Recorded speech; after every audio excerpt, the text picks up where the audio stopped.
안녕하세요. 법무부인 동광의 민경철 변호사입니다. 강간죄에 대해서는 여러분들 알고 계시죠? 지금 여러분들 중에서 직접 문제가 되신 분들이 있을 거예요. 그럼 지금 상황에 상대방이 고소를 한다고 서로 얘기가 주고받고 있는 상황일 수도 있고, 아니면 이미 고소했으니 처벌받아라, 이런 상황일 수도 있어요. 근데 정말 내가 죄를 졌을 수도 있고 충분한 동의를 받고 관계를 한 건데 정말 억울한 상황일 수도 있어요. 그래서 엄청나게 고민이 되시는 상황이 많아요. 혼자 이걸 하자니 걱정도 되고, 근데 변호사를 선임 안 하자니 누가 잘하는 변호사인지, 변호사 비용은 얼마인지, 뭐 이런 걱정들을 많이 하고 계실 거예요. 성범죄는 둘만 있던 장소에서 벌어지는 게 대부분이라 증인이라든가 CCTV라든가 이런 게 없는 경우도 많아요. 사건 발생 전후에 걸친 카톡이나 전화 내용이 굉장히 중요한데 초기에 어떻게 대응하느냐에 따라서 결과가 완전히 하늘과 땅 차이만큼 발생할 수도 있어요. 근데 너무 전략 없이 부인하거나 사과하면은 오히려 사건을 꼬이게 만들어서 나중에 진짜로 억울한 일이 발생할 수도 있거든요. 여러분, 지금 제가 드리는 말씀을 좀 시간이 걸리더라도 꼭 다 듣고 상황에 대처하시기 바라요. 강간죄는 기본적으로 폭행 또는 협박으로 사람을 강간한 자는 3년 이상의 유기징역에 처한다. 벌금도 없어요, 강간죄는. 근데 이게 상대방이 아동 청소년이 되지 않습니까? 그러면은 무기징역 또는 5년 이상으로 가요. 또 장애가 있는 사람을 그렇게 하면 무기징역 또는 7년 이상의 징역으로 가요. 이렇게 굉장히 무거운 죄예요.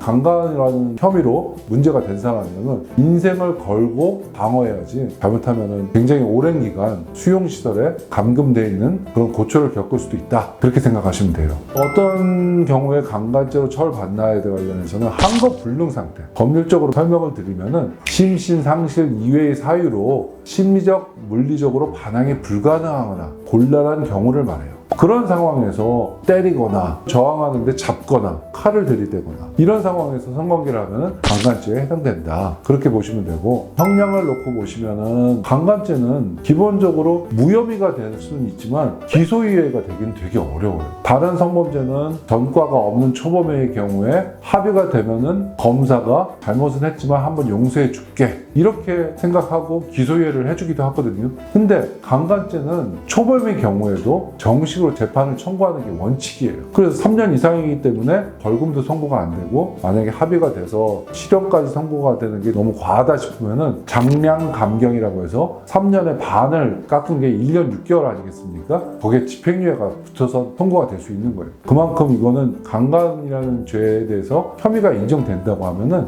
실형 확률이 높은 중한 죄에 자기가 노출되어 있다, 이렇게 생각하시면 돼요. 이런데 사건에 연루됐을 때 어떻게 대처하느냐, 첫 번째 상황은 억울하게 혐의를 받고 계신 분들도 있어요. 그러면 일단 먼저 고소장이 접수된 경찰서에 고소장 정보 공개 청구를 해서 상대방이 문제사건 행위가 무엇인지를 정확히 파악하는 게 중요해요. 근데 만약 상대방이 고소를 한 게 아니라 112 신고를 할 수도 있거든요. 그러면 고소장이 없어요.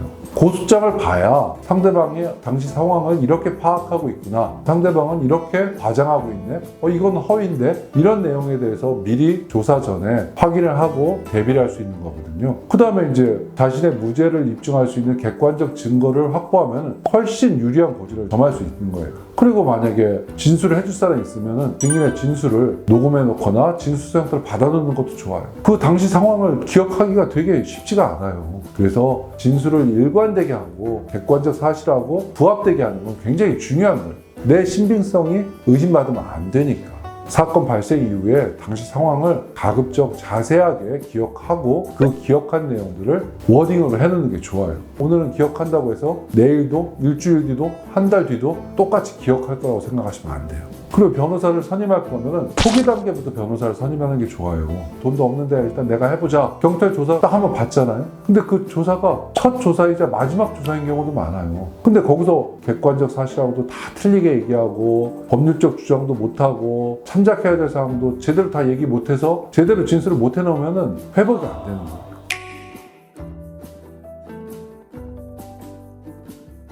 실제로 만약에 범죄를 저질렀다, 피해자가 신고나 고소를 하기 전에 사과를 하고 용서를 받을 수만 있다면 그게 제일 좋아요. 아무리 신고를 하고 고소를 한 이후에 합의를 한다 하더라도 최고로 받을 수 있는 처분이 기소유예이기 때문에 그래요.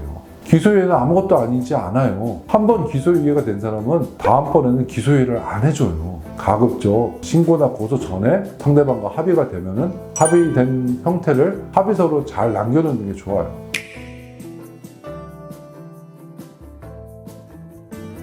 당시 상황이 기억이 안 나는 경우도 많거든요. 상대방은 내가 잘못했다고 하는데 당시 상황이 기억이 나야 뭐 인정을 하든 부인하든 할 거 아니에요. 이 상황에서 기억이 나지 않는다고 얘기하는 거는 수사기관이나 재판장 입장에서는 상대방이 주장한 대로 그냥 다 인정하는 거하고 똑같아요. 근데 상대방이 있는 사실만 가지고 다 얘기하면 좋은데 과장하기도 하고 허위가 들어가기도 하거든요. 그러면 이제 자기는 하지도 않은 일로 처벌받을 수도 있기 때문에 당시 상황이 무조건 기억나지 않는다고 하는 거는 좀 위험할 수 있다. 그래서 최대한 지금 상황에서 당시에 어떤 일이 있었는지를 생각해보고 그 상황에 맞춰서 대처하는 게 필요하다고 보시면 돼요.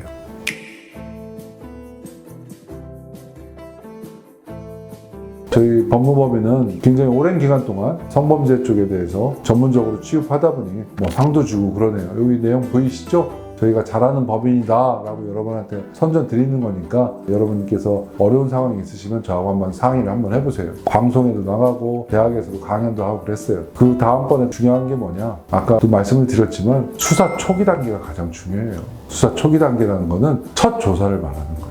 첫 번째 하는 조사가 첫 조사이자 마지막 조사가 되는 경우가 70, 80%가 되기 때문에 그래요. 첫 조사에 단추가 잘못 끼워지지 않습니까? 그러면은 정말 유죄와 무죄를 다퉈야 되는 상황에서 못 다투게 되고 억울한 상황을 스스로 자초하는 결과가 돼요. 그렇기 때문에 억울하지 않게 하기 위해서는 충분히 첫 조사에 대비해서 당시 상황을 기억도 하고 증거가 뭐 있는지도 확인도 하고 그 다음에 어떤 질문이 나올 수 있는지 리허설도 하고 충분히 대비를 하고 조사를 받으시는 것을 권유해 드려요.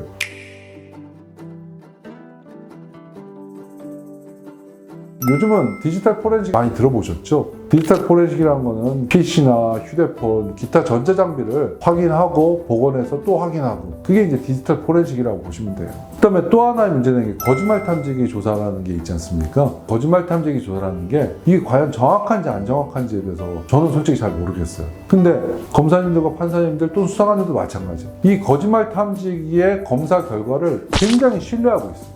나는 그때 상대방과 성관계한 사실이 없는데 거짓말 기능이 나와버리지 않습니까? 그럼 내 말은 거짓말로 판단할 가능성이 높다고 보시면 돼요. 내가 거짓말 탐지기 안 하면은 내 말이 좀 관찰이 안 될 것 같다. 그런 어떤 최후의 수단으로서는 거짓말 탐지기를 쓸 수밖에 없는 경우도 있지만 가급적 저는 거짓말 탐지기 안 했으면 좋겠어요. 형사 전문 변호사를 찾아야 되는 이유가 있어요. 한번 성범죄 전과자가 되면은 사회적으로 어려운 상황이 직면할 경우가 많아요. 뭘 증거를 수집할지, 어떤 논리로 수사기관을 설득할지 이런 게 굉장히 중요한 거거든요. 그래서 당시 사실관계 정리하고 어떤 조사 내용이 나올지 한번 미리 짚어보고 대비해서 조사를 받고 변호사를 선임할 만한 경제적 여력이 없는 경우도 많이 있어요. 그런 경우라면 본인이 제가 드리는 말씀 열심히 확인하시고 상담도 받으시고 대비하시는 게 필요할 것 같고 경제적 비용 지출이 가능하신 분이라면 혼자 하셔서 이상하게 만들어 놓지 마시고 가급적 변호인의 도움을 받아서 하는 게 좋아요. 저희 법무법인 동감은 사건화 되기 이전 단계부터 집중적으로 케어를 하지만 사건화 된다고 하더라도 항상 저하고 직접 상담하세요. 정보공개 청구도 하고 CCTV와 같은 직접적인 증거도 수집하고 증인이나 진술의 녹취, 진술 형태 확보할 것은 없는지도 살펴보고 조사 전에 리허설을 하고 만약에 포렌식이 문제됐다면 저희 업체하고 연계된 전문 업체 포렌식 데이터를 복원하기 위해서 해보기도 하고 경찰 조사 때는 저희 변호사와 함께 동행하고 조사 이후에 꼼꼼하게 의견서를 작성한 다음에 검사님을 상대로 변론을 하고 항상 전화나 카카오톡 같은 걸로 메신저 기능을 통해서 변호사가 직접 하고 있습니다. 또 송달 장소도 집이 아닌 저희 법인으로 해서 비밀이 보장되지 않는 것을 방지하기 위해서 그런 노력들을 하고 있어요. 그러다 보니까 많은 분이 찾아주셨고 찾아주신 분들은 염원대로 사건이 잘 해결된 것도 충분히 많이 있어요. 감사하다는 문자도 많이 받았고 동감을 찾으신 분들에게는 단계별로 고소 전 단계는 어떻게 할 건지 경찰 단계, 검찰 단계, 법원 단계 그 다음에 절차적으로 보조하는 건 어떤 내용들이 있고 부수 절차로는 뭐 합의를 대행하거나 포렌식을 참여하거나 이런 내용들이 있고 저하고 직접 상담하실 수 있다는 거 염두에 두시고요. 상담 예약을 접수하시고 관련 증거와 서류를 지참하고 오시면 돼요. 만약 혼자 하실 거면은 잘 연구하셔서 혼자 하시되 변호사 선임할 거면 망설이지 마시고 빨리 상담부터 받아보세요. 그리고 혼자 하시는 분들을 대상으로 제가 검사와 변호사로서의 경험을 망라하면서 책들을 썼거든요. 이것만 보셔도 혼자 하는 거에 있어서는 두세 배 꼼꼼함과 치밀함을 가질 수 있다고 보면 돼요. 여러분들이 지금 상황을 잘못하신 분들도 있고 억울하신 분들도 있을 텐데 억울하지 않은 결과로 되기 위해서는 본인과 변호사의 노력하는 과정의 결과가 억울하지 않은 결과로 이어질 수 있다는 거 여러분들께 말씀드리니까요. 굉장히 긴 내용이었지만 꼼꼼히 한번 다 들어보시고 이걸로도 부족하시면 반드시 저를 찾으세요. 제가 더 부족한 부분은 메꿔드릴게요. 잘 참고하시고 여러분들 생활에서 억울함이 없도록 잘 대처하시기를 당부드리면서 오늘 영상 마무리하겠습니다. 감사합니다.